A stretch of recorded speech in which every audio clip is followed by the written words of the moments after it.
പിന്നെ B J പിയുടെ ഒരു ചരിത്രം പരിശോധിക്കുകയാണെങ്കിൽ തന്നെ ഒരുപാട് തലയെടുപ്പുള്ള മുസ്ലിം നേതാക്കൾ ഉണ്ടായിട്ടുണ്ട്. അതിൽ ഏറ്റവും പ്രധാനി എന്ന് പറയുന്നത് സിക്കന്ദർ ഭക്താണ്. നമ്മുടെ പഴയ ഗവർണറായിരുന്നു. സിക്കന്ദർ ഭക്ത് ജനസംഘത്തിന് വേണ്ടി ചാന്ദിനി ചൗക്കിൽ നിന്ന് മത്സരിച്ച് ലോക്സഭയിൽ എത്തിയ ഒരു വ്യക്തിയാണ്.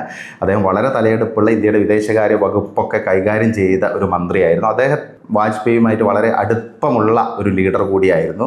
സിക്കന്ദർ ഭക്തനെ കൂടാതെ തന്നെ നമുക്കറിയാം സയ്യിദ് ഷാനവാസ് ഹുസൈൻ ഉണ്ട്. സയ്യിദ് ഷാനവാസ് ഹുസൈൻ വളരെ ചെറിയ പ്രായത്തിൽ തന്നെ വാജ്പേയി മന്ത്രിസഭയിലൊക്കെ ഇടം പിടിച്ച ഒരു വ്യക്തിയാണ്. അദ്ദേഹം കിഷൻഗഞ്ച് എന്ന് പറയുന്ന മുസ്ലിം ഭൂരിപക്ഷ മണ്ഡലം, ബീഹാറിലെ മുസ്ലിം ഭൂരിപക്ഷ ലോക്സഭാ മണ്ഡലത്തിൽ നിന്ന് വിജയിച്ചിട്ടാണ് അന്ന് ലോക്സഭയിൽ എത്തി പിന്നീട് മന്ത്രിയായത്. അത് കഴിഞ്ഞ് അതിനുശേഷം അദ്ദേഹം ബഗൽപൂരിൽ നിന്ന് 2 തവണ വിജയിച്ചിട്ടുണ്ട് ലോക്സഭയിൽ. അപ്പോൾ ഇതൊക്കെ ഒരു ഉദാഹരണങ്ങളാണ്. അതുകൂടാതെ തന്നെ മുക്താർ അബ്ബാസ് നഖ്വി ഉണ്ട്. മുക്താർ അബ്ബാസ് നഖ്വി റാംപൂർ, ഉത്തർപ്രദേശിലെ റാംപൂർ മണ്ഡലത്തിൽ നിന്ന് BJPക്ക് വേണ്ടി മത്സരിച്ച് ജയിച്ച് പിന്നീട് മന്ത്രിയൊക്കെ ആയ ചരിത്രം നമുക്ക് മുമ്പിലുണ്ട്. BJPക്ക് വേണ്ടി ഇപ്പോൾ സജീവമായി പ്രവർത്തിക്കുന്ന ഷാസിയ ഇൽമി, അതുകൂടാതെ BJPയുടെ ശക്തനായ വക്താവായിട്ട് നിൽക്കുന്ന ദേശീയ ചാനലുകളിലൊക്കെ BJPയുടെ ശബ്ദമായി നിൽക്കുന്ന സയ്യിദ് സഫർ ഇക്ബാൽ, അങ്ങനെ ഒരുപാട് എക്സാമ്പിൾസ് നമുക്ക് മുമ്പിലുണ്ട്.